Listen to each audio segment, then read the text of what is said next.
Morning, everybody. Morning. I want to call this September 7th, 2021 meeting to order. We will be led in our invocation by Dr. Taylor Rutland from First Baptist Church, and then our Pledge of Allegiance by Commissioner Kirkland. If you will, if you can and will, please stand up. Let's pray together this morning. Dear Heavenly Father, we come before you now requesting that you provide wisdom and discernment to the men and women in this room. God, one of the historic beliefs of Christianity is that you are sovereign over all of creation. That means that you hold the entire world in your hand. No decision is made without you knowing about it. No outcome happens without you being aware. And so we confess to you this morning, we know that you are sovereign over this community, over the leadership of this community. And God, no action takes place in the city of Dothan without you being aware about it.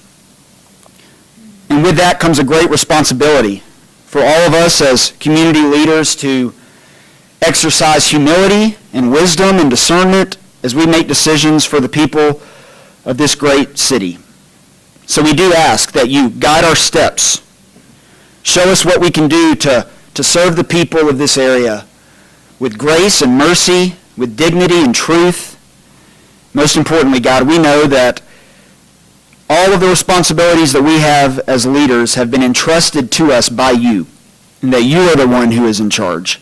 So we submit to your authority this morning. We pray in the moments ahead as we discuss the business of this community that we would remember that we are not in control, that you are. So give us humility, give us wisdom, and may we make decisions today that are in the best interest of the people of this community, but ultimately for your glory. And we ask all of these things in the name of Jesus Christ our Lord. Amen. Amen. Place the flag.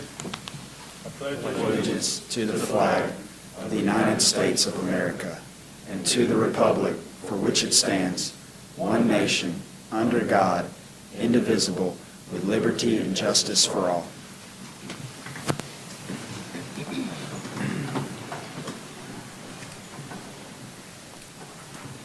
Thank you, everybody. City Clerk, if you will take note that all of us are here, except for District 6, Commissioner Dorsey. Commissioner Dorsey is not here.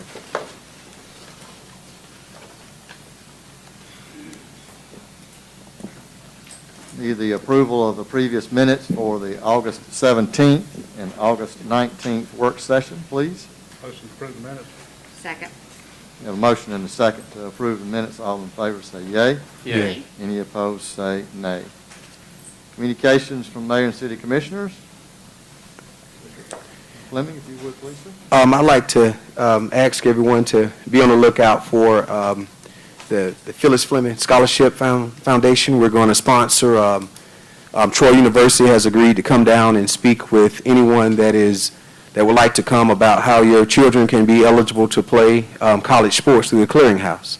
That's an area of confusion for a lot of people, and especially with COVID times, we felt like we need to get someone from that level, a Division I level, that can come explain to parents and coaches and student athletes what they need to take and what they need to do to further their education through athletics. So certainly when someone else is sitting up here, I'm gonna get that information to you guys, so hopefully you can come out and be a part of it. And even if not there, we're gonna go on Facebook Live, so you guys can hopefully, if you know anyone that is interested in that, there's certain things you have to do. So we want to thank Troy University and the foundation for helping with that. That's all. I'd like just to encourage everyone here and the public to get a vaccine. There's so many people that won't do that, and we're having neighbors that are passing away and neighbors that are sick, and it's foolish not to take advantage of this. So I encourage you to get out and get your COVID vaccine, please. Thank you. Yes, sir. Mayor, I just want to thank everyone for their kindness and compassion shown to me and my family. Just lost my grandfather a couple weeks ago. And along with Commissioner Kirkland comments, today at noon, I believe, is a moment of silence to recognize all those who have been lost by COVID.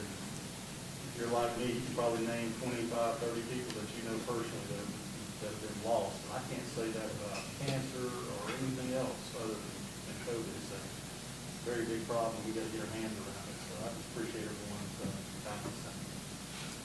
Nothing there. Yes, ma'am. Just a couple things. I want to remind everybody, we've got, I see one of our candidates here for District 2. We've got that runoff on September 14th. So if you're in District 2, please get out and vote. Also want to thank, for the staff, our department heads here. We've gone through a budget planning process here. I know it took a lot of time and effort and a lot of questions from us. So I appreciate your efforts and expertise on that topic. So that's all, Mayor. Thank you all. Thank you for the comments, Commissioner Kirkland, Commissioner Ferguson, on the vaccine as well. I agree wholeheartedly. Coming off Labor Day weekend, where we've been celebrating those that labor for us and with us, you can't help but keep the healthcare industry and those emergency responders that come in contact with those that have COVID and are having to deal with this day in and day out. They are fatigued, and we need to do whatever we can to encourage and support them, and our hospitals and our urgent care facilities as well. We do have that moment of silence today at 12. Thank you for mentioning that. We also have coming up on Saturday the 9/11 tribute and memorial time that we have here at the Civic Center, and appreciate Chief Williams and the fire department and others that have come together to put that together, so we can keep in memory the loss of those that died that day and those that are in the fight for us every day, as we've just been talking about. So thank you for that. I believe that's it. City Manager? Yes, sir, Mr. Mayor. At this time, I'd like to introduce everybody to our Employee of the Month, Mark Richardson from Public Works. Mark, Stephen, if y'all will meet me at the lectern.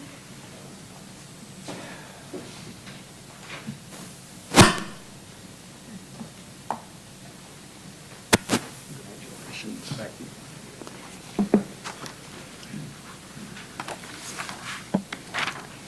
I'd like to introduce everyone to Mark Richardson, our September Employee of the Month. Mark is a worker two in the Environmental Services Division. I'm told he's genuinely one of the nicest people that you'll ever meet. He's done almost every job that an employee can do with the division and has done each one of them well. He currently serves as a cart repair technician and is hands down the best that we've ever had in this position. He cares about his job and has a great understanding that he is a representative for environmental services and for the city of Dothan. We wish we had 50 more just like him with this attitude and kindness toward others. We've received multiple calls, emails, and letters from residents singing his praises. Mark has a wonderful work ethic and even better customer service skills. He's kind and patient and quick to diffuse tense situations. For these reasons and many others, we'd like to recognize Mark as a September Employee of the Month. Mark, congratulations, sir. Job well done. Thank you, sir. Yes, sir. Appreciate it.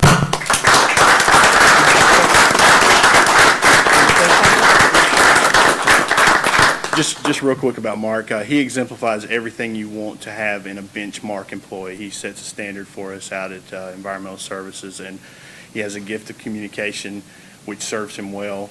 And we do, in our line of business, and you guys can attest to this, we get complaints. But the breath of fresh air a lot of times is compliments for the job Mark does well. We get people who take time out of their day to call us, to write us and say, hey, this guy went above and beyond. He didn't have to do this, and we appreciate it. And that makes my job so much more easy. And I just, like I said, if I could clone him 50 times over, it'd just make my life so much better. So, but I appreciate everything he does. And there's nobody more deserving than Mark. Thank you.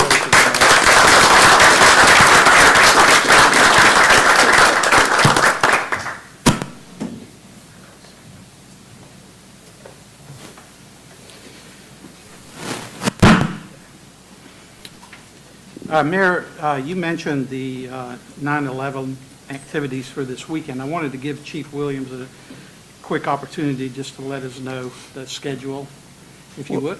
Thank you so much, and thank you for mentioning it, Mayor. Of course, this marks the 20-year anniversary. It's a memorial service where these cowards just attacked our country. And we've been dealing with that ever since, and this is a time for us just to remember all of those since that day that has paid the ultimate sacrifice, and remember that. We have a great program set aside that's going to be very patriotic, as well as just be a great memorial service. It actually starts Friday morning. We're doing what's called the stair climb, and there's two ways you can do a stair climb. You can run the stairs the entire height of the Twin Towers, or you can do it in different segments and blocks for a period of time, which is what we're choosing to do. So for 24 hours, we will begin Friday morning with the mayor actually kicking off that stair climb for us, and we'll begin, and then for 24 hours, police officers, firefighters, EMS personnel, other people from around our community will be involved in that 24-hour deal. We'll close out that morning around right before the Twin Towers were struck with kicking off our program at 8 o'clock. So I will run the last leg of that, and we will transition that flag into our program, our ceremony, and remember all of those that have fallen. It starts at 8 o'clock. It's be about an hour and 15-minute program probably total. So we invite everybody to come out to the Civic Center to do that. This is a joint effort between the city and the county. All of our law enforcement, Dothan Police, Sheriff's Department, all our volunteer fire, us, of course, our ambulance personnel, both rescue squads and, of course, pilchers is all involved in the program, as well as some dignitaries. So we'd love for you to come out and be a part of that. And it's open to the public, so we would love to have as many people there as possible. Yes, sir. Thank you. Thank you, Chief. I've got the first 12 hours. Yes, sir. Mr. Mayor, you also mentioned the runoff election for District 2 Commissioner. That, again, is Tuesday, September the 14th. The polls will be open from 7 a.m. to 7 p.m. at the Civic Center in Wiregrass Park. And, we will have masks and sanitation available for those that need it. One last thing, yesterday was Memorial Day, so if that was your Labor Day. If that was your regular garbage pickup day, your garbage and recycling will be picked up on Wednesday instead. That's all I have, sir. All right, thank you. All right, you'll notice we're on item number 7, our agenda for the day. It's communication from the city clerk. We have 7 applications for retail beer and retail table wine license. It's a transfer. I'm just going to tell you, go ahead. It's a transfer of license on all 7 from the same person to another company, all the same owners. So I wanted just to point that out as we run through that this morning. Application for a retail beer and retail table wine license for Southern Traders 3105, 2214 Reeves Street by Stephen R. Hostetter. If anyone is here to speak on this particular matter, please come forward. We have checked in the lobby and there is no one here, so we will move forward and ask for a motion or a second for approval and denial. Motion for approval? Second. A motion and a second for approval. Any discussion? All in favor say yay. Yay. Any opposed say nay. Application for retail beer and retail table wine license for Southern Traders 3107, 3206 Montgomery Highway by Stephen R. Hostetter. If there's anyone here that wishes to speak on this matter, please come forward. Seeing none or hearing none, will you call for a motion? Motion for approval? Second. A motion and a second for approval. Any discussion? All in favor say yay. Yay. Any opposed say nay. Application for a retail beer and retail table wine license for Southern Traders 3108, 812 West Main Street by Stephen R. Hostetter. If anyone is here to speak on this matter, please come forward. No one is here. We'll call for a motion, please. Motion for approval. Second. Motion and a second for approval. Any discussion? All in favor say yay. Yay. Any opposed say nay. Application for a retail beer and retail table wine license for Southern Traders 3115. This is 3376 West Main Street by Stephen R. Hostetter. If anyone is here to speak on the matter, please come forward. Need a motion, please. Motion for approval. Second. Motion and second for approval. Any discussion? All in favor say yay. Yay. Any opposed say nay. Application for a retail beer and retail table wine license for Southern Traders 3116. located at 2940 Hartford Highway by Stephen R. Hostetter. If there's anyone here that wishes to speak on this matter, please come forward. Motion for approval. Second. We have a motion and a second for approval. Any discussion? All in favor say yea. Yay. Any opposed say nay. Application for a retail beer and retail table wine license for Southern Traders 3139, 1101 Ross Clark Circle by Stephen R. Hostetter. If there's anyone here please that needs to speak on this matter, please come forward. Okay. Motion or second, please. Motion for approval. Second. We have a motion and a second for approval. All in favor say yea. Yay. Any opposed say nay. Application for a retail beer and retail table wine license for Southern Traders 3143 at 5825 West Main Street by Stephen R. Hostetter. If there's anyone that wishes to speak on this matter, please come forward. Motion, please. Motion for approval. Second. Motion and a second for approval. Any discussion? All in favor say yea. Yay. Any opposed say nay. All right. Item number 8 is a public hearing regarding the rezoning of property owned by Alpha Solutions Corporation located at 4974 Fortner Street. If there's anyone that wishes to speak on this particular matter, item number 8, please come forward.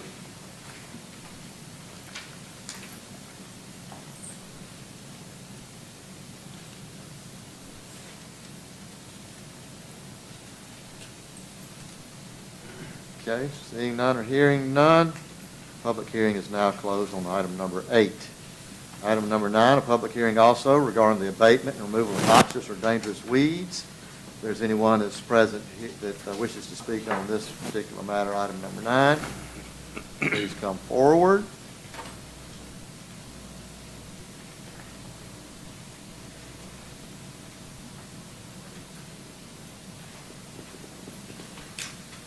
Okay, hearing none, public hearing on item number 9 is now closed. Item number 10 is an ordinance, number 2021-228, rezoning property owned by Alpha Solutions Corporation located at 4974 Fortner Street from agricultural conservation to R3 residential single-family high-density district. Need a Motion for immediate consideration. Second. motion and a second for immediate consideration. All in favor say yea. Yay. Any opposed say nay. Second. Motion and second for approval. Note, City Clerk, please, that I'm abstaining from voting on this item. Any discussion? All in favor say yea. Yay. Any opposed say nay. Item 12 is resolution number 2021-230, declaring certain properties which are overgrown with weeds and other vegetative growth as nuisances and calling for a public hearing to be held on the matter during the regularly scheduled commission meeting on October 5, 2021. Motion for approval. Second. Motion and a second for approval. Any discussion? All in favor say yea. Yay. Any opposed say nay. Item 13 is resolution number 2021-231, confirming the cost that's incurred in notification and abatement of certain properties determined to be nuisances by resolution numbers 2021-145, 2021-185, and turning the costs over to the county tax collector so that the amounts can be added to the next regular bills for taxes levied against the respective lots and parcels of land. Motion for approval. Second. Motion and a second for approval. Any discussion? All in favor say yea. Yay. Any opposed say nay. Mayor, you skipped item number 11. Did I really? Shame on you. How did I do that? Can we go back to item number 11, ma'am? City Clerk? Oh, okay, item 11. Go back to item number 11? Okay, my apologies. Going too fast, I guess. I thought I was going slower. Item number 11 is resolution number 2021-229, declaring certain properties which are overgrown with weeds or other vegetative growth as nuisances in the interest of the health, safety, and welfare of the community, and ordering that the said properties be abated. Motion for approval. Second. Second. Motion and a second for approval. Any discussion? All in favor say yea. Yay. Any opposed say nay. Well, that catches us up. We're now on 14, is that correct? Okay. Thank you for correcting me. Item 14 is resolution number 2021-232, adopting the biennium operating and capital budget for fiscal years 2022 and 2023. Motion for approval. Second. I have a motion and a second for approval. Any discussion? I would like to make one comment, please. This is not an easy task with the budget, and a lot of considerations that have to be made, and we also want to make sure that we're doing what is fiscally right for our citizens, and I appreciate all that the commission does, appreciate all that the city manager and the staff does to prepare us in order to present our best foot forward. Saying all that as well, I'm sure that there'll be some questions and things that we would like to continue to look through as we continue to move forward with the budget. Any other comments? No, man, just like to say that it, anytime you add to the budget and the payroll, all those things, it's tough to do. And it looks like, we're doing some of that this year. But as our town has grown and things are going and things that we have to do, I think it's, the right thing to do. We may disagree here and there on a couple of things, but, we are grown. With the census, we've grown 9% in the last 10 years, and we've just got some things that we want to continue to improve on and to keep up with as our town grows. So hopefully everybody takes that into consideration when they look and see that, that budget has grown. It will grow for the next 2 years, so that's all. Any other comments? All in favor say yea. Yay. Any opposed say nay. Item number 15, resolution number 2021-233, entering into an agreement with the Dothan Area Chamber of Commerce to attract and promote new industry. Motion for approval. Second. Motion and a second for approval. Any discussion or explanation? All in favor say yea. Yay. Any opposed say nay. Item 16, resolution number 2021-234, granting cash appropriations to various agencies for fiscal years 2022 and 2023. Motion to table until September 21st meeting. We have a motion to table until September 21st meeting. Second. We have a motion and a second to table until September 21st. Any further discussion? Yeah, Mayor, there have been some conversation among the commission and the city manager about some of the agencies on here that apparently didn't translate for some reason, so I think we need to discuss it, look a little closer at a couple before we approve it. Okay. All right, I will make that happen. All in favor of tabling the motion for tabling September 21st, say yea. Yea. Any opposed, say nay. Thank you, sir. Item number 17, resolution number 2021-235, agreeing to provide funding for operating expenses to various agencies for fiscal years 2022 and 2023. Motion for approval? Second. We have a motion and a second for approval. Any discussion? All in favor say yea. Yay. Any opposed say nay. Item number 18, resolution number 2021-236, appropriating funds to the Dothan City Schools for fiscal years 2022 and 2023. Motion for approval. Second. We have a motion and a second for approval. Any discussion? Mayor, I'm going to abstain from this one. All right. All in favor say yea. Yay. Any opposed say nay. Item 19 is resolution number 2021-237, agreeing to allocate the required 20% match of local funds for the fiscal year 2022 for the Unified Planning Work Program in an amount not to exceed $83,176. Motion, please. Motion for approval? Second. Motion and a second for approval. Any discussion? All in favor say yea. Yay. Any opposed say nay. Item 20 is resolution number 2021-238, entering into an agreement with the Alabama Department of Environmental Management to accept a 100% reimbursable grant in the amount of $98,560 to be used for the expansion and improvement of the city's recycling program. Motion for approval. Second. Motion and a second for approval. Any discussion? All in favor say yea. Yay. Any opposed say nay. Item 21, resolution number 2021-239, applying for and accepting grant funds from the State of Alabama Department of Education for the at-risk after-school food service program for children, entering into an agreement with the United States Department of Agriculture for administration of the program, and entering into an agreement with Breakfast at Tammy's in the amount of $263,117.40 for providing the food services. Motion for approval. Second. Motion and a second for approval. Any discussion? All in favor say yea. Yea. Any opposed, say nay.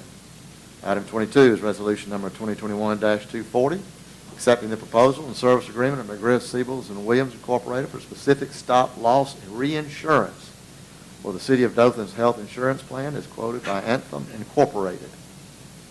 Motion for approval. Second. Motion and a second for approval. Any discussion?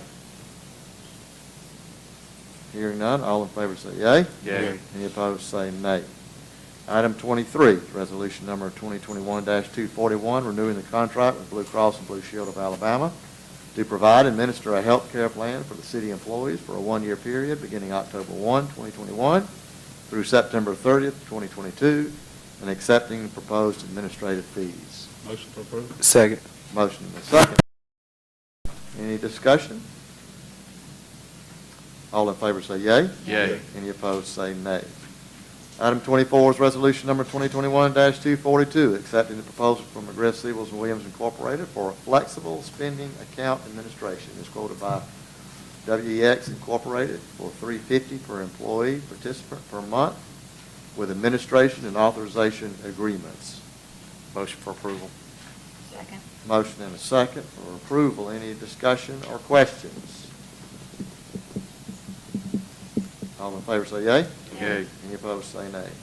Item 25 is resolution number 2021-243, entering into an agreement with the United States Department of Justice, Drug Enforcement Administration, participation in the Dothan High Intensity Drug Trafficking Area.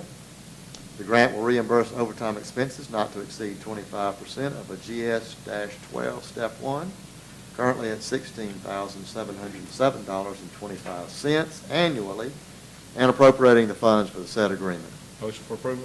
Second. Motion and second for approval. Any discussion? All in favor say yea. Yea. Any opposed say nay. Item number 26 is resolution number 2021-244. It's entering into an agreement with the United States Department of Justice Drug Enforcement Administration for participation in the Tactical Diversion Task Squad. The grant will reimburse overtime expenses not to exceed 25% of a GS-12 Step 1, currently at $16,707.25 annually, and appropriating the funds for the said agreement. Motion for approval. Motion and second for approval. Any discussion? All in favor say yea. Yea. Any opposed say nay. Item 27, resolution number 2021-245, entering into an agreement with the United States Department of Justice, Drug Enforcement Administration for participation in the Dothan Post-Montgomery Drug Task Force. The agreement will reimburse overtime expenses not to exceed 25% of a GS-12, Step 1, currently at $16,707.25, and $4,800 in vehicle gasoline allowance, for a total of $21,507.25, and appropriating the funds for said agreement. Motion for approval. Second. Motion and a second for approval. Any discussion? All in favor say yea. Yea. Yea. Any opposed say nay. Item 28, resolution number 2021-246, entering into an agreement with Culture City to provide Century Inclusive Needs Training to police officers for a 3-year period at a total cost of $1,000, year 1, $500, year 2, $250, year 3, $250. And motion, please. Approval. Second. Motion to second for approval. Any discussion or explanation? All good? All in favor say yea. Yea. Any opposed say nay. Item number 29, resolution number 2021-247, entering into an agreement with the State of Alabama Department of Economic and Community Affairs to accept payments from DECA for eligible households under the low-income home energy assistance program for the period of October 1, 2021 through September 30, 2022. Motion for approval. Second. Motion and a second for approval. Any discussion? All in favor say yea. Yea. Any opposed say nay.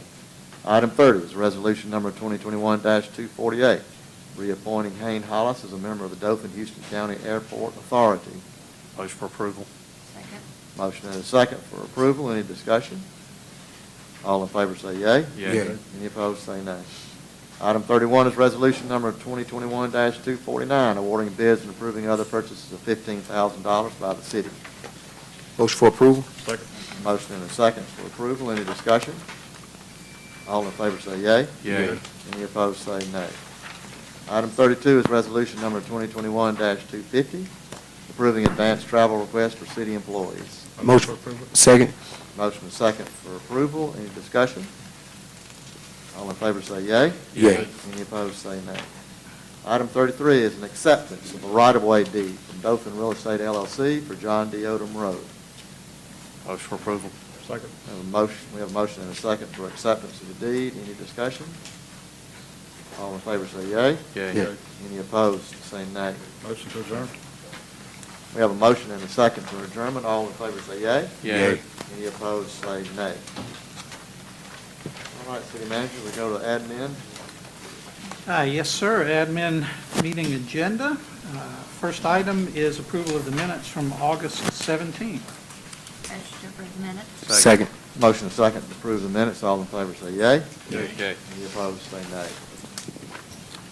Item number 2 is an update to the leisure services fee schedule. It's a request to update the leisure services fee schedule for programs, athletics, facility, and field rental fees. Leisure Services Director Hall, I believe she has some discussion and presentation. So we've obviously done a lot with recreation facilities over the last several years, particularly the water park and some other newer facilities and programs.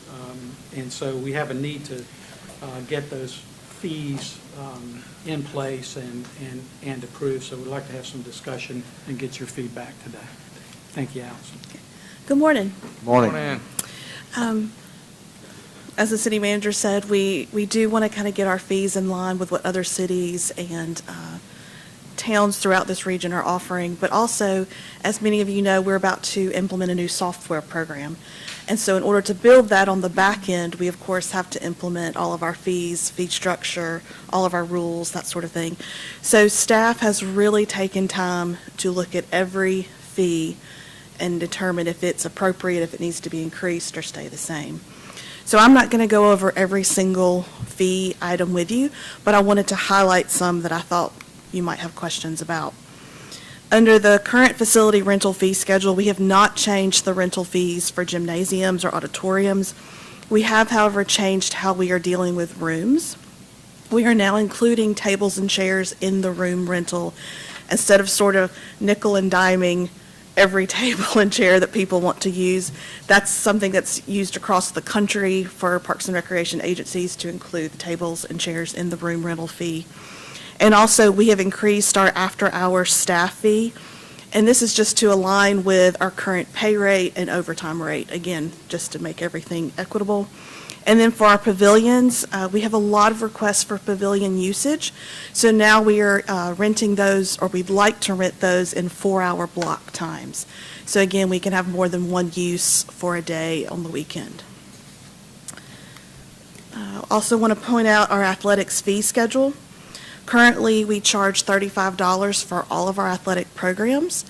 We're proposing that we increase to $40 for all of our athletics programs. And those who qualify for free reduced lunch and/or Medicaid would receive half price. So that would be $20 for baseball, $20 for soccer, et cetera. You will notice that the equipment deposit has been removed from football. We are also proposing that program change. Most cities and parks and recreation agencies have gotten out of the equipment rental business for a variety of reasons, COVID being the latest reason. So we are working on several programs that we've researched from other cities where those that still need assistance with equipment will receive that, but we ourselves will not be in the rental business. So we are working on that currently and hope to have that in place by next season when football rolls around again. Yes. We're not going to provide equipment any longer for football? Correct. There are companies that do. Correct. We've got several options that we're looking at. One is a voucher program that we would use with local businesses so that those that qualify could go and get their equipment for either free or a much reduced cost. We've also got some feelers out with some grant organizations. And then Mr. Reese has put us in touch with one of the helmet companies that's also looking at providing us with a voucher type program, so a family would turn in that voucher to get that helmet and equipment. Which I really think is a great thing that we will do, because for the simple fact, not only COVID, but, and you hate to say this, we live in a society where you don't want to be blamed for Right. certain injuries or whatever not, because the city provided this equipment. So I Right. think it kind of puts the onus on, and you hate that, but, I think it's a smart thing to do that. Yes, sir. Yes, after talking to a lot of other communities, there, across the country, this is a move that we're getting away from the quote-unquote rental business, and it is a system where it is on the parents, yeah. Just for football, yes. Appreciate you looking at some other options for them to save the money. Absolutely, yes. Thank Sir. you. We didn't want to take it away until we had other, Well, thank you. yeah. Okay. And then just to update you on our camps and after-school programs, we are not proposing any changes for our camps. We think they are right in line with what's offered in our community and our region. For the after-school program, we are proposing that it go to $40 a month.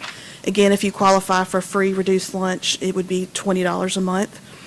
We checked with Boys and Girls Club, Girls Inc., Hawk Houston, other areas, and this is still below their current rate. For example, if you go to our after-school program 5 days a week for 4 weeks, you receive a snack, dinner, and of course, care in a safe environment, and also help with your homework and rec activities. And again, if you're a family that qualifies, that would just be for $20. So we think this is a fair program, and we would like to propose that. Okay. And then last but not least, what a world. We have had a fantastic season, and we want to continue that. But we have noticed that we do think it's time to increase our season passes by $10. So currently, if you buy a preseason pass, that's $50, and then, of course, after preseason, it's $60. We are proposing that the preseason go up to $60. If you currently pay $16 for daily admission, after 4 days, you would already have paid for your season pass. Most of our passes are sold preseason. We have, honestly, not that many that are sold after preseason for obvious reasons, but we are encouraging and proposing that raise up.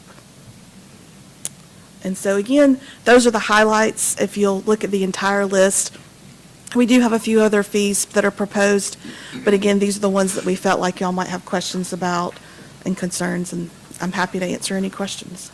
Do you anticipate doing this annually, Alex? We do not. This is something, What a World we will not increase annually. We might here and there, depending on if we add more amenities and things of that nature, but no. And this will be on the next commission's. Yes, sir, on the 21st. If anybody has any questions, and they need to Absolutely. see you before then, right? Yes, sir. Okay. And before I let you go, I did want to put on your calendar, September 18th at 9 a.m., we are having a doggy dip at Waterworld. So for those of you that are dog owners, we'd love for you to bring your pet out to Waterworld, swim in the wave pool. We're going to have dog-related vendors, and we're really excited about the event. So we encourage you to attend. You gonna turn the waves on? The waves will not be turned on. We don't want to harm any animals, but they will get to swim. And just for those, because we always have someone ask, we are planning to drain the pool after this event, so it's an appropriate time. But we welcome you and the entire community to come out for this event. So. Ooh, I'm about to bring 7 pounds of fury your way. It's a mess. But that's it. Thank you, Allison. Thank you so much. Item number 3 is an update to the performing arts rates and services schedule. This is a request to review rates and services for the rental of the Civic Center and the Opera House. Performing Arts Director Perry has a presentation and discussion for you on these fees. Marshall? Okay, thank you. Good morning, Commissioners. I know that y'all are all tired. You've covered a lot of events today. Mayor, you read everything very, very well. Good job on that. But we thank you all for your time today. Let's talk about the contract and the rates and services what we've got in performing arts. We have a contract that we issue for every event. We have a rates and services document that we go by. The new contract has not changed. All the verbiage of the previous document. We just better organize the information. When I first got here 8 years ago, the document basically had, every time maybe something came up, they jammed another sentence in there, and it may have been covered previously in the document. It's just mainly to try to clean that up.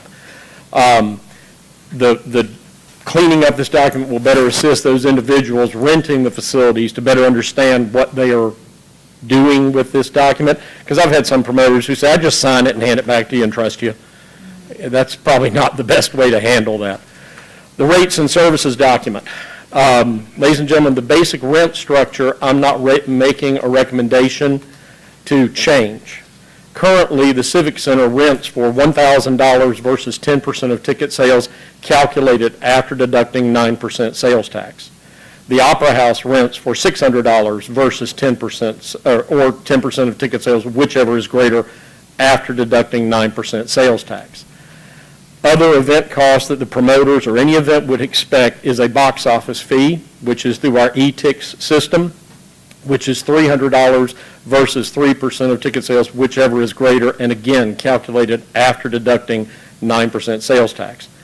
There are personnel costs that they would always expect to have for an event, such as a day of show cashier, stagehands, security, ushers, ticket takers, a cleanup fee, and hardwired internet fee if they're requesting that. There are some things that, and all of those fees are ones that are reimbursed back to the city through the ticket sales. When we do a show, we provide the personnel, they pay for the personnel, we pay the personnel, and so that's basically a wash type thing. There is a little bit covering, like workman's comp and things of that nature that the city does cover for these individuals. There are merchandise fees that we will get to later on in this presentation. And there is also the required $1 million liability insurance policy. Anyone that does an event with us must provide that, or we will not open the doors. What does come with renting the facility at no expense to the promoter? A marketing and advertising campaign that, thanks to the generosity of the commission, we were able to work with area media partners, and we're able to help push their event out to as far as western Georgia, the panhandle of Florida, all over the Wiregrass region. We've got that with 3 different network television stations, as well as MeTV, about 40 cable channels on 3 different cable network systems. The satellite television systems like DirecTV, they get these same commercials. So we are out there trying to do our events. I'm not sure what's causing that. Just out of curiosity, do any of y'all know the difference between advertising and marketing? Okay, advertising is McDonald's, marketing is a Big Mac. Advertising is the overall concept of the Civic Center and the Opera House, and marketing is the overall concept of the Civic Center and the Opera House. Advertising is our specific shows. If you watch our television commercials, we use a donut to do that, where we have 9 seconds at the beginning talking about the venue, 15 seconds of content talking about the upcoming event, then 6 seconds at the end, which reinforces, again, coming back to our brand, which is the Civic Center and the Opera House. It's been very successful so far, and we are reaching a great many people. We also have lighting and sound equipment that come with the building at no expense. Many venues have where you are having to pay per lighting instrument or per microphone. We don't have that. We also happen to have the best production staff around, and they're not with us today. Joey Franklin from the radio shop is helping to make things go today. Our staff is busy with the Blippi show that is just about sold out that's in the arena today. Our stage manager has 2 certifications in rigging, and our assistant stage manager and our stage manager are both certified in sound and lighting technologies. No production areas in this town have that. We have an excellent staff that handles that and take good care of our clients, so they keep coming back. We have all seating, all tables and chairs, the original setup for the event. Pipe and drape, if they need just small segments of it, we don't charge them for that. But if it's a trade show, there is a fee. We have a catering kitchen that, thanks to your generosity, we've been able to build and have for our events, and we have many caterers that are very thankful for that. Our caterer today is actually cooking fresh meals for the crew and cast of the Blippi show and taking good care of them. What are other event revenue streams? Now, we have the concession stands. Y'all all know that. You walk in there, you get a soft drink, a bottle of water, you may get a box of popcorn. You may go to one of our bars that are specific to only the correct shows. We have our merchandise fees. We have our facility fee. On top of every ticket that is sold, there's a $1 fee that comes back to the city. That facility fee should be utilized as funds to help with the refurbishment of the building, replacement equipment, things of that nature. Revenue from the concession stands and bars assist in offsetting the administrative cost of the department. When we do a show, we have revenue coming in from these streams to try to help not be quite a burden on the taxpayer or on the city. We want to try to make it to where we're making as much as we can legitimately and not hurting the show and have the show come back to us. Merchandise fees are to assist in the loss of revenue that could be obtained from our concession stands and bars. If you have a situation where you've got somebody that's going to walk in and they're going to say, ooh, I really like this T-shirt, it's $35, and it's a once-in-a-lifetime experience to get that, or I want to go buy a Coke and a popcorn and a candy bar, they're going to opt more to go to the merchandise. So we get paid a fee for that space. This is also the best way for us to be sure that we get the sales tax from that. We make sure that we give them the option of they can turn in the sales tax to us or they can turn it in themselves. 9 out of 10 times they're giving us the sales tax and we're turning that in. The recommended changes that I'm making in our rates and services package. We have had for many years a not-for-profit and civic rate line in there. I'm recommending the removal of these. This is a segment of our rates and services document that has not been properly handled. It's basically been abused by some of our clients. There is not another department with the city that has any real reduction of rates, with just a couple of exceptions in the leisure services department. What we are charging for the not-for-profit rate and the civic rate does not adequately cover even the cost of utilities, much less the administrative cost for the department. Let me please make one point very, very clear to y'all. I can't change any of these fees. I can't have somebody come to me at a show and say, look, we're really, our ticket sales are really off, we're not doing well on this. I'm in discussion with all these shows way before they ever hit the door, making sure that they know where their ticket sales are sitting and what their potential profit is. But I can't make any changes to these. I've always talked to the city manager about any rate changes or contracted rent requests and received approval, or I don't go forward with them. All fees that are part of this document need to be enforced equally among our events. Fees that were only reduced or changed was when I was directed to do so. This is a practice that I did with the previous city manager, the acting city managers we had in between the time that Mr. Cowper came and took on as city manager, and I've been in contact with him about anyone that wants to make a change or asking for a deal. Let's talk about expenses just for a brief second. I mentioned the utilities. Thanks to the wonderful people in our Dothan Utilities Department, they've been able to come up with us as to what we're able to look at are our daily costs just to open the doors on the Civic Center. Now, that is between January 2020 and July of 2021. It cost us $271.96 just to open the doors.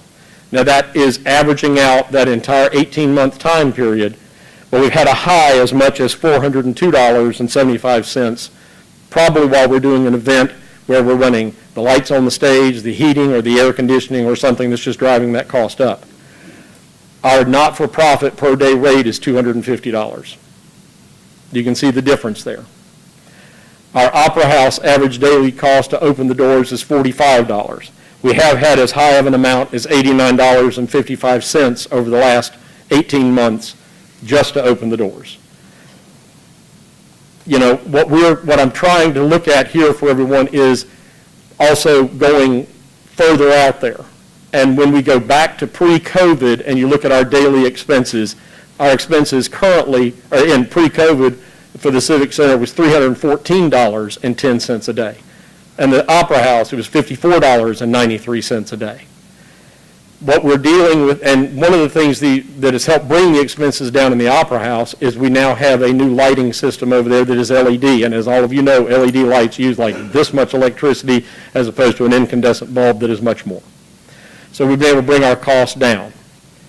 What we need to look at is the fact that during a non-COVID period, our utility expense for the Civic Center is running $310. A not-for-profit rental rate of $250 is charged to the event, and a loss of $64.10. That doesn't sound like a lot, but when we do a lot of our local arts groups or a lot of our not-for-profit events or a lot of other outside events that come to us and say, well, I want the not-for-profit rate, and we have to turn them down because the not-for-profit rate is eligible only to those that have a Dothan address. You must be a resident of Dothan. You can't be in like Dale County or Coffee County and try and bring the event here. For the Opera House during a non-COVID period, the utility expense was $54.93 on average, not-for-profit rental rate, $150. So we're doing a little better there than we are at the Civic Center. Can the Performing Arts Department actually be made totally profitable? No. I'll just go ahead and tell you that. Venues such as ours are not able to turn a profit due to we are not a one-size-fits-all venue. But the Civic Center and Opera House are and have been for several years able to draw people downtown for events and give economic growth to area businesses. We have many people who contact us when they're coming into town for an event wanting to, where's a nearby hotel? Where's a restaurant we can go get something to eat? We can't exactly, my staff and I can't say, oh, go to this restaurant or go to that hotel. We tend to refer them to the Visit Dothan office and say, please talk to them. They can help you find a good hotel. They can help you find where locations are for hotels. But we are an economic draw. When we look at our ticket sales, we're able to look at the zip codes, and we're pulling people from all over the place. We brought people just this past week for the Salute to Conway Twitty and for Gene Watson. They were coming as far away as Birmingham and Montgomery and Columbus and Tallahassee and Pensacola. They all came into town, and they were asking for hotel rooms. We are an economic draw.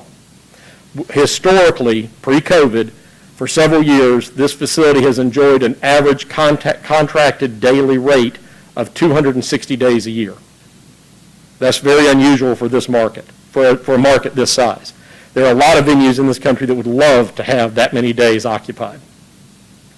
If we have someone who is asking for a reduction rate, the way they need to go about this is they need to write a letter and address the reason for the justification. Is it the type of a thing to where they are actually being a benefit to the citizens? Or, and I'll use the phrase that was proposed, that was spoken to me, are you just propping up these businesses' events? And that's a valid question. Should an event that in the past has received a reduction in rental fees, the organizer or the promoter should submit a written request in advance and give reasoning as to why they should receive a reduction in fees associated with an event in our facilities. We provide an estimate of the cost for a contract on the that's part of the contract, so they know what they're looking at as far as their expenses. Now, I've dealt with shows in my past where you have no idea what's going to happen on ticket sales. You have no idea what's going to happen to where everything could just fall apart. It's really sad to do everything perfectly right, and then the ticket sales are not there. But they still go on forward with the event. So then they come to me and they ask, hey, can you help us out? That's when I would turn to the city manager and I would call him on the phone or text him or say, hey, I've got this situation. That's when you should do that. A reduction in rate should not be an automatic fee that goes into place without justification for a reduction. One of the goals of the Performing Arts Department that has been in our submitted business plan is maintain a financially sound city and high-performance team and a plan for Dothan's future. That's been in our documents. And in our strategies that was in our business plan that was submitted for 2022 and 2023, make necessary adjustments to the Civic Center and Opera House rates and services. To review rental and box office and staffing fees charged to promoters for profit and not for profit. Currently working with the internal auditor with a new fee structure for future presentation to City Commission for adoption. To review the policy and guidelines for requesting a waiver of expenses for use for the Civic Center and Opera House. Preparing a draft document for the city manager review and for eventual presentation to the City Commission for adoption. This is where we are right now. Other changes I would like to do is one of the situations we run into is where we have people who call us and say, well, I don't want to sell any tickets. And if they do that, it's just the base rental fee. It's either $1,000 for the Civic Center or $600 for the Opera House. But then if they try to get the not-for-profit rate, it drops it down to $250 or $150. And we're expending an awful lot of personnel, staffing, cleaning costs, setup costs, takedown costs that are not being covered in a not-for-profit rental fee. The $3,000 flat rate is 3 times what it would normally be, $1,000 to $3,000. But what I'm asking for is that they pay the $3,000 plus staffing costs, because we've given the not-for-profit rate to events, which we still have our hard costs of administrative staff, utilities, changeover expenses, and including extra cleanup costs due to COVID. We are also not on a non-ticketed event, we are not collecting the $1 facility fee that is charged through the ticketing service and as additional revenue. That $1 facility fee is as per Resolution 2004-5. Another change I would like to make is we have had in an old document, a complimentary ticket fee was 50 cents rather than $1. I want to move it from 50 cents to $1 to bring it up in line with our $1 facility fee that is lost. Our ticketing company charges us a fee just for printing a ticket that has no dollar value to it. So I'm trying to recoup this as best we can. Cleanup fee. With changes in our protocols implemented since COVID, we're using more cleaning products and having to bring in more staff to accommodate the events and maintain a facility that's clean, sanitized, and disinfected. I want to bring it from $150 to $250. Prohibited backpacks, drawstring cinch bags, clear bag, and limited size of handbag policy. This is a new policy that we need to implement as it is becoming a standard at events across the industry. Most college football stadiums and associated venues have already adopted this policy. This policy is currently in place, according to the website for Dothan City Schools, at Rip Hughes Stadium. They're not allowed to bring in backpacks or drawstring cinch bags into Rip Hughes Stadium. I've talked to other venues, and they've gone to this policy a while ago, just simply because it makes it easier for them, and they're doing bag checks at the door. Ladies have to open their very small little clutch purses because they're not allowed to bring in these large pocketbooks any longer. The same policy is in effect at football stadiums such as at the University of Alabama, Auburn University, and professional sporting events such as the NFL. This is a policy that has been certified by the Department of Homeland Security. Concert venues across the country are adopting this policy as a means of safety for those who are attending the event. I'm requesting these changes to the rates so that they can be fairly implemented to all events using the Civic Center and Opera House, as well as a better way to offset expenses within the department. This is a summary that I've put in our business plan, and we've had it out there for quite a while. The department that I have, that I oversee, I've got a phenomenal group of people. We do what we do so people can escape the world for a few hours and enjoy a concert, a show, or an event. That's the main reason what we do here, and we try to do whatever we can to do it to the best of our ability and try to do it to make people have a good time. That's my presentation. Do any of you have any questions at this time? Yeah, Marshall, I would really like to see, just in relation to the nonprofits, how many for Civic Center, how many for Opera House? Give me some numbers around that, because it looks like we're making money at the Opera House, losing money on the Civic Center. I get it, we need to cover costs, but every dime that we charge these nonprofits, they have to pay it, and it takes away from whatever charity or program that they're trying to offer. Mm-hmm. So I want to be very, very careful there. Mm-hmm. Having done this in the past here and run an event for a nonprofit, that hits very close to home. So, Mm-hmm. you know, if we're losing thousands and thousands of dollars, that's something relevant that we have to take into account. But I'd really like to see the numbers around that versus the two venues. Yes, ma'am. What are we charging? What is the actual cost of us to run? Because can we charge them just the flat rate of what it cost us to keep the doors open? Or is that your number that you came up with? Is it basically this is what it cost us? So that's what I would really like to know. Okay, all right, I'll try to get that question answered for you. I appreciate it. Okay, are there any other questions? Marshall, tell me on your Civic Center and your Opera House breakdown, when I see the Civic Center daily cost to run it, is that, I mean, there's utilities running at all times. Is that just the arena? Is that the entire building? So in the arena, the air's on. That's just that side of the So building. the air's on every day. So there's an expense every day whether something's in there or not. Well, and that's a very good point, Commissioner. Actually, the air, prior to this current situation that Mr. Love and his staff are working on for us, we have what is called event occupied, and we have just occupied, which is where there is air moving, but it's not to the level of what it would be for when we were doing an actual event. So the temperature is there. The temperature is a difference, and it has within certain limits. But the way the metering system is set up on this building, sir, is what I've given you is for that side of the building, not this side of the building. But part of that, say $300 is there in a lower amount because there is air flowing every day. Correct. So it's not just like, boom, we turn it on, it's $300 during this event. It Correct. could be $100, $150 a day. Well, A base just to keep it, the air moving. that's probably one of the largest expenses of the day, yes, sir. Okay. I just want to make sure we're looking. There's an Right. expense there, whether Right. there's an event or not. I don't want it to look like it's $300 just because we had an event. There's some expense there already. I just want to make sure that, am I understanding that right? That's correct. Okay. And today, for example, the show that we have in there today is just about sold out. As part of their tech rider, they're requesting that the temperature on the stage be maintained at 65 degrees. Because we have characters that are in those costumes like what you see at amusement parks, like Mickey Mouse or Bugs Bunny or whatever, and those are extremely hot costumes.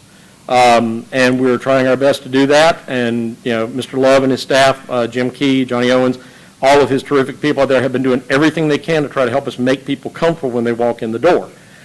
The difference that you see here is that, you know, we're dealing with a much larger space, and people are automatically in tune to when you walk into the mall or a grocery store, you're expecting to be at that temperature. When you walk in here, sometimes it varies, and a lot of it has to do with the number of doors and the age of the building and systems and things of that nature.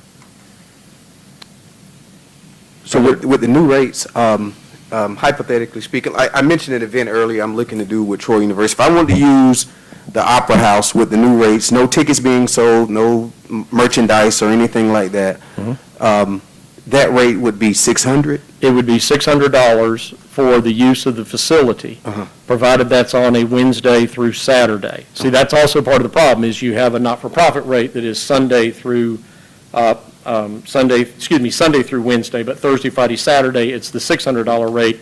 The not-for-profit rate of $150 is Sunday through Wednesday.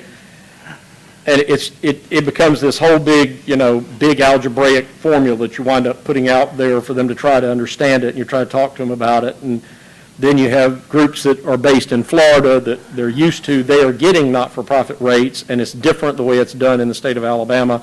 You can't get a true tax-free rate. Is just being a 501c3 in the state of Alabama. You have to be approved by the state legislature to not have taxes collected, as you have in, say, Florida or Georgia or South Carolina.